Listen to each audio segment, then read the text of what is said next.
मी सुनेत्रा अजित पवार गांभीर्यपूर्वक प्रतिज्ञा करते की कायद्याद्वारे स्थापित झाले आहे अशा भारताच्या संविधानाबद्दल मी खरी श्रद्धा व निष्ठा बाळगीन। मी भारताची सार्वभौमता व एकात्मता उन्नत राखीन।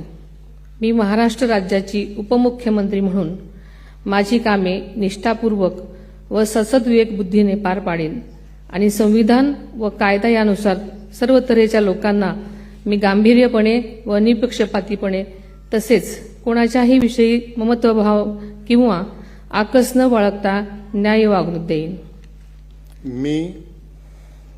मी सुनेत्रा अजित पवार गांभीर्यपूर्वक प्रतिज्ञा करते की महाराष्ट्र राज्याची उपमुख्यमंत्री म्हणून माझ्या विचारार्थ आणली जाईल किंवा मला ज्ञात होईल अशी कोणतीही बाब अशी उपमुख्यमंत्री म्हणून माझी कामे यथायोग्य पार पाडण्यासाठी आवश्यक असेल ते खेरीज करून एरवी मी कोणत्याही व्यक्तीला किंवा व्यक्तींना प्रत्यक्षपणे वा अप्रत्यक्षपणे कळवणार नाही किंवा त्यांच्याकडे उघड करणार नाही।